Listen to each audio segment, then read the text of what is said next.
गौतम बुद्ध के एक शिष्य थे जिनका नाम चक्षुपाल था। चक्षु का मतलब आंखें होता है, पर चक्षुपाल अंधे थे। एक बार चक्षुपाल बुद्ध के दर्शन की इच्छा से चेतवन आश्रम पहुँचे और गौतम बुद्ध को अपना श्रद्धा प्रणाम देने के बाद से आश्रम में ही रुक गए। एक रात चक्षुपाल आश्रम के बाहर ध्यान में मग्न टहल रहे थे और चलते चलते उन्होंने जमीन पर चलने वाले कुछ कीड़ों और मकोड़ों को कुचलते हुए आगे चल दिए। चक्षुपाल अंधे थे और चक्षुपाल जमीन पर चलने वाले उन कीड़ों को देख नहीं पाए। अगली सुबह जब आश्रम के दूसरे शिष्यों ने कीड़ों को मरे हुए देखा तो उन्होंने चक्षुपाल की शिकायत गौतम बुद्ध से जाकर की। महात्मा बुद्ध ने जब शिष्यों की शिकायत सुनी तो गौतम बुद्ध ने उनसे पूछा, क्या तुम लोगों ने चक्षुपाल को कीड़ों और मकोड़ों को कुचलते अपनी आंखों से देखा? तो सभी शिष्यों ने मना कर दिया कि उन्होंने अपनी आंखों से तो कुछ नहीं देखा। तब महात्मा बुद्ध ने कहा कि जैसे आपने चक्षुपाल को कीड़ों को कुचलते अपनी आंखों से नहीं देखा, वैसे ही चक्षुपाल ने भी उन कीड़ों मकोड़ों को जमीन पर चलते हुए नहीं देखा, इसलिए चक्षुपाल इस पाप के दोषी नहीं हैं। महात्मा बुद्ध ने अपने शिष्यों को बताया कि चक्षुपाल एक उन्नत आत्मा है, उन्हें आत्मज्ञान प्राप्त हो चुका है, अतः चक्षुपाल किसी भी प्राणी के प्रति हिंसा की भावना से कोई कर्म नहीं कर सकते हैं।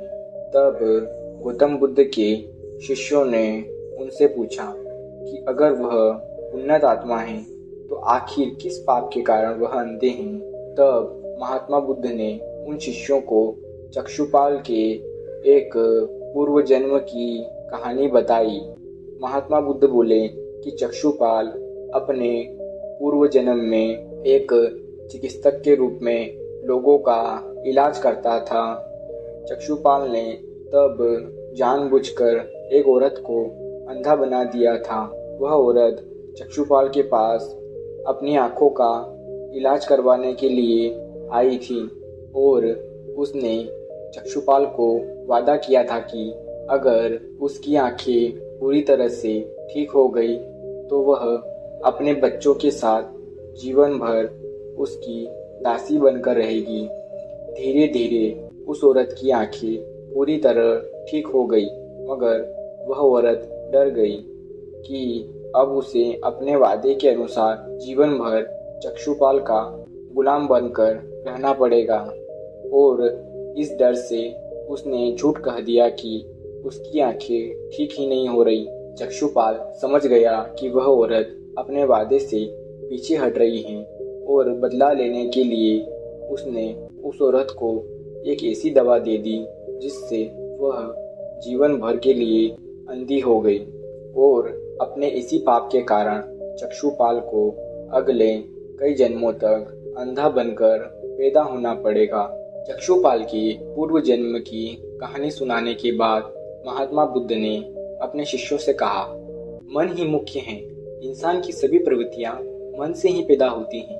कोई भी इंसान अगर अशुद्ध मन के साथ कुछ बोलता या करता है तो दुख उसी तरह से उसके पीछे चलने लगता है, जैसे बैलगाड़ी के पहिए बैल के पैरों के पीछे चलने लगते हैं। उस दिन गौतम बुद्ध के उपदेश सुनने के बाद कई दूसरे शिष्य भी उन्नत हो गए, अर्थात उन्हें भी आत्मज्ञान प्राप्त हो गया। Moral of the story. दोस्तों, इस कहानी से हमें यह शिक्षा मिलती है कि अनजाने में बिना किसी बुरी भावना के यदि कोई गलत कर्म हो जाता है तो वह पाप नहीं कहलाता। जैसे चक्षुपाल ने अनजाने में जीवों को कुचल दिया, वो पाप नहीं था क्योंकि उसने किसी गलत भावना से ये कर्म नहीं किया था। लेकिन अगर कोई बुरी भावना के चलते कोई किसी के साथ कुछ गलत करता है तो उसे उस गलत कर्म का फल लगातार दुख के रूप में भोगना ही पड़ता है। जैसे चक्षुपाल को भोगना पड़ा, कई जन्मों तक उसे अंधा बन के पैदा होना पड़ा। दोस्तों, यह स्टोरी आपको कैसी लगी कमेंट करके बताएं और ऐसी ही अनेक कहानियों के लिए हमारे चैनल को सब्सक्राइब करें।